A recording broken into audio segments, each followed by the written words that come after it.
Have you ever been fed up with hearing spiritual teachers online say things like, stay positive or manage your thoughts to manifest your life? Well, today we are diving deep into the topic of spiritual bypassing and how manifestation actually works so that you can start enjoying your life while you're on your path to healing. And stay tuned till the end to get the details on how you can get a free copy of my Energy SOS Sacred Options for Shifting and get your emotions working for you instead of against you. Welcome to Jotindi, Journey to the Inner Divine, a sacred space for healing energy, emotional release, and soulful transformation. If you're ready to live with joy, ease, and purpose, you're in the right place. So, first thing we need to cover is what is manifesting. I know a lot of you guys are new to this space, and so it's important that we're all on the same page. Manifestation is a practice of intentionally creating your reality by aligning your thoughts, your emotions, and your actions with what you want to experience. It's based on the idea that your inner state, like your beliefs, your energy, and your focus, shapes your outer world. So, in simple terms, what you consistently think, feel, and act on tends to show up in your life. A lot of people use this to their advantage by intentionally creating the type of life that they want to experience. A lot of people are going through life not intentionally creating things and are often unhappy with the things that show up in their life. So there's a big group of people who've realized that if you align yourself with the life you want to experience, that life tends to show up. And we like that. We want that. If you're totally new to the subject, I would recommend that you listen to this episode anyway, because it'll give you a basic understanding of manifesting and it'll give you a pitfall to avoid while you're getting started on your manifestation journey. I would, however, recommend listening to this episode again once you've done a little bit more digging and understand the idea on a deeper level. So, like the title of this episode says, manifestation is not a shortcut. There is a time delay between placing your order with the universe and having her deliver the goods. And this is a really good thing. And we're going to talk about that again here in a little bit. So, the main focus of today's episode that I want to touch on is actually a sneaky little trick that's going around that's getting in the way of people being able to manifest the life that they desire. And this is called spiritual bypassing. Spiritual bypassing is a topic that really captured my attention when I first heard about it, because I felt like when I first came into this space, there was a lot of this going on. And I had a lot of questions, and people kept just telling me be positive or think better thoughts. And I was really confused. So let's dive in. What is spiritual bypassing? Spiritual bypassing is using ideas, spiritual ideas, to avoid facing your trauma, your unresolved emotional issues, your psychological wounds, or any uncomfortable aspects of reality. People often say things like, everything happens for a reason, to avoid feeling their grief or their anger. People use spiritual practices like prayer and meditation as a way to escape and occupy their mind rather than process difficult emotions. This is something that I used to do quite frequently. I used to listen to guided meditations and personal development podcasts 24/7. And I was telling myself that it was helping me heal, when in reality, I just couldn't face my thoughts. So I kept something playing at all times to occupy my mind, because if it were silent, then I'd be forced to face my inner turmoil. And that felt overwhelming. This is actually such a common phenomenon that social psychologists at the University of Virginia conducted a study where he asked participants to put away their belongings and engage in what he called thinking periods, ranging from about 6 to 15 minutes. And they were either given prompts to think about, like sports or news, or they were given the freedom to think about whatever they chose. At the end, both groups, about 50% of participants reported that they did not enjoy the experience. So he decided to take it a step further. They put participants in a lab and they were given the opportunity to give themselves an electric shock if they chose. Now, before they began, every participant said they would rather pay money to avoid the shock than to get shocked. But when it came time to sit quietly with their minds, 67% of men and 25% of women chose to inflict the shock on themselves rather than just sit there quietly. And if you ask me, this speaks volumes to the amount of people who have a lot more going on in their minds than they'd like to admit. And in this day and age with social media, it is so easy to distract ourselves rather than taking a look head on at what is truly going on in our minds. Another form of spiritual bypassing is people who focus on love and light all the time and they ignore their shadow work and all accountability. Because looking at parts of ourselves that we might not be very proud of or facing the shame and the guilt of our past actions is actually a really important step in the healing process, but it is hard to do. And if you're all love and light all the time, which is super common in this space, then you're ignoring a huge opportunity to go deep and honor all aspects of yourself. In 12-step programs, which are incredibly healing for many, many people, a big part of their process is taking responsibility for your actions and making amends. I do want to inject a little side note here. Making amends is about accepting responsibility for what you've done. Nobody is required to forgive you, and nobody is required to continue on a relationship after you've hurt them. Making amends or attempting to make amends is for you. It is because it restores your own personal sense of integrity. And it can be a big part of releasing the shame and the guilt and the other icky feelings that are keeping you stuck and keeping you from progressing along your path to your own personal inner divine. Another form of spiritual bypassing is raising your vibration. This one's funny because I do say this from time to time, but there's an important distinction to make. A lot of online coaches and healers use this as a way to dismiss the pain of other people. They say, just raise your vibration or don't be negative, because it's easy to give the advice of just think positive instead of really getting in the weeds with somebody and helping them crawl their way out.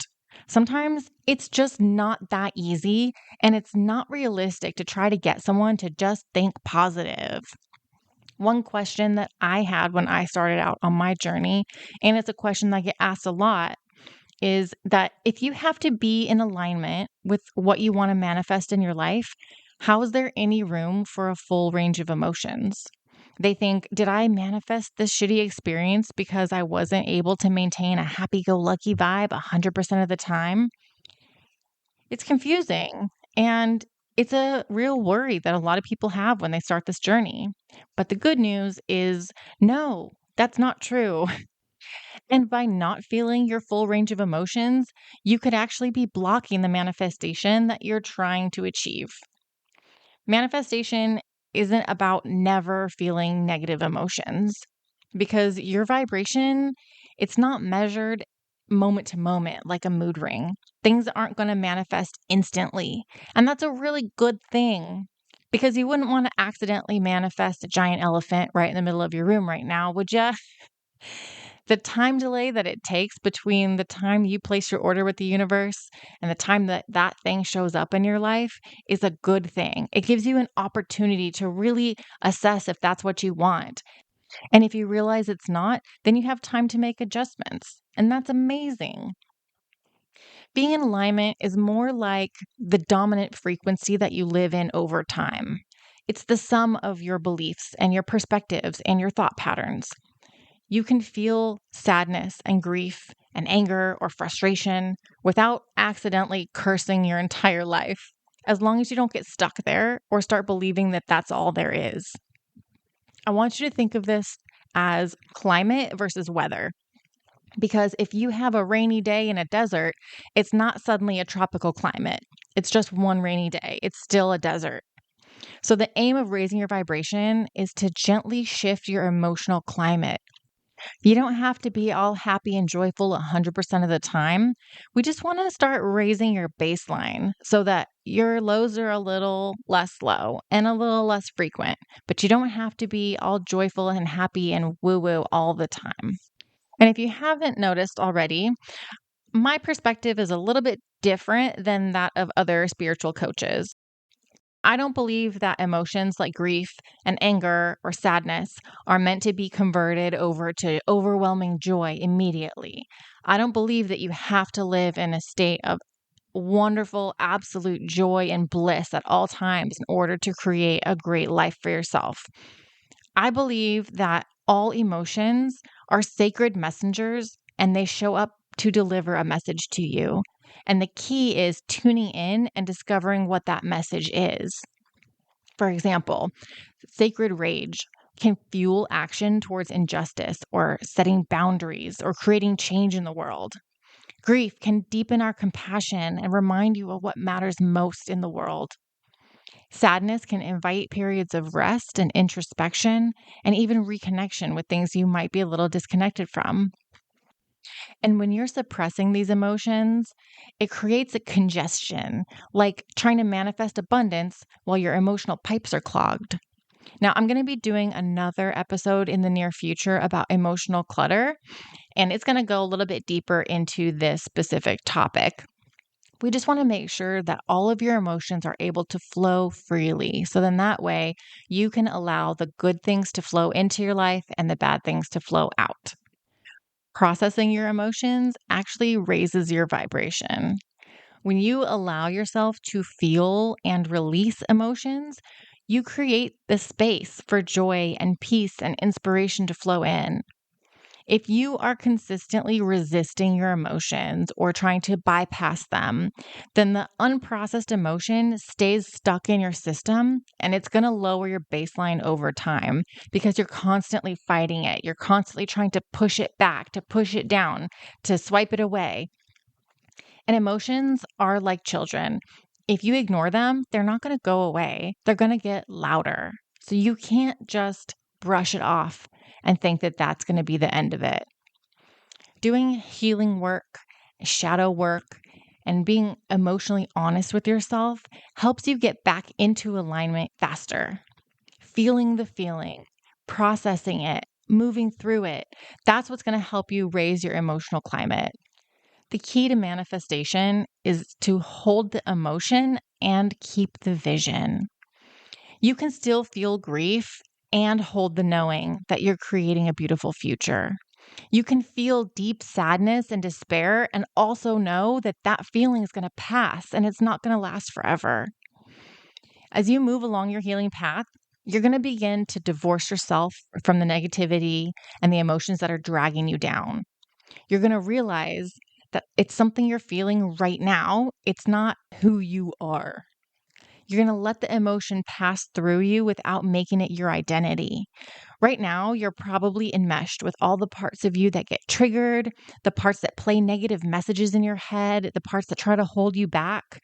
And as you grow, you're going to realize that those parts are actually just a tiny part of who you are.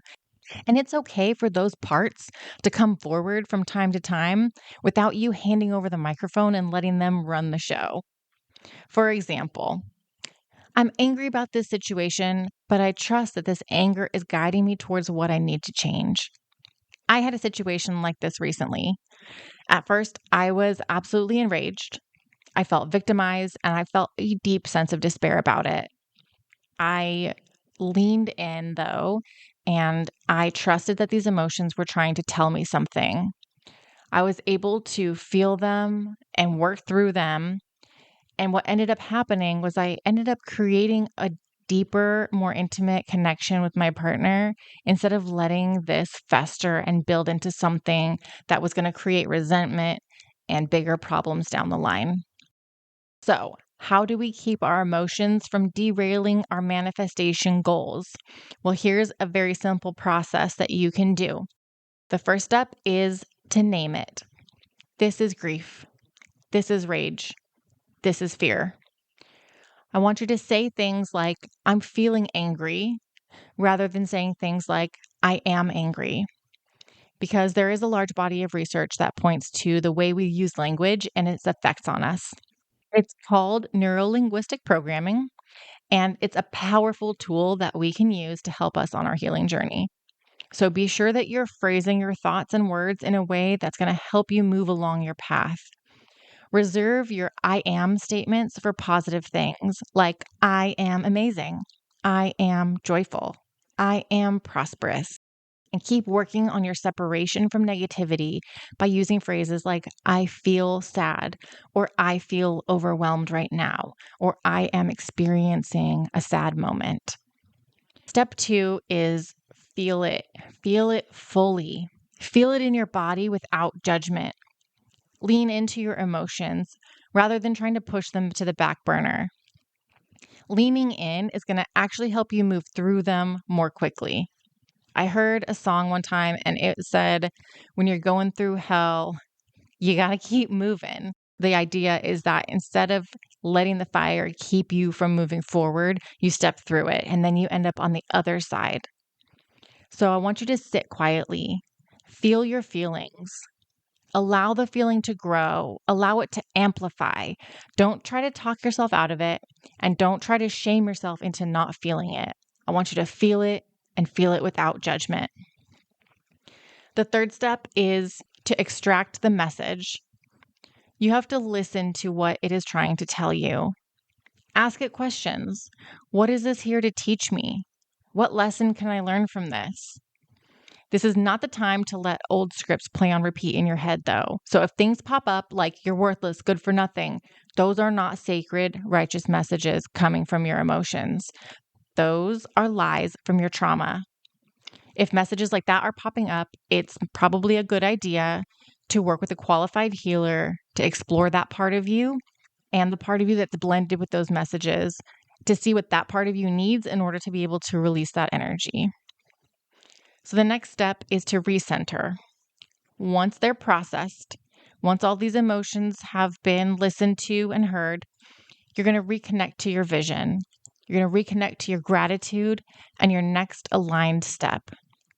But don't feel pressured to do this in any particular timeline, because sometimes it takes a while to sort through your feelings and your thoughts and find the message, and that's okay. If you think about it, manifestation isn't about being positive all the time. It's about being authentic and aligned and responsive to your inner truth. Your emotional honesty is actually part of your alignment, not a threat to it. Manifestation is not about forcing the universe to give you what you want, and it's not about pretending to be happy all the time. It's about becoming an energetic match for the life that you desire by living from that version of yourself right now. And that means tending to your emotions rather than suppressing them, using them as guidance rather than seeing them as good or bad. Because when you allow yourself to process your grief, release your anger, and move through your fear, you clear space for joy, love, and clarity to naturally flow in. Your energy shifts not just when you think positively, but when you feel safe and you feel aligned and in integrity with who you really are. And from that place, your actions and your opportunities in life just start lining up effortlessly because you're not chasing that dream life anymore. You're embodying it. So thank you for sharing this time with me today.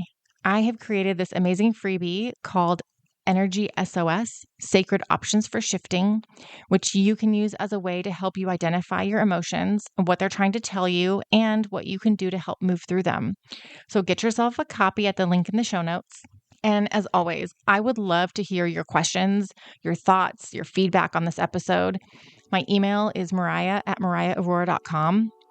And if you have the desire, would you please forward this episode to somebody who you think could benefit from it? I would love to help as many people as possible. And don't forget, there is no path to happiness. Happiness is the path.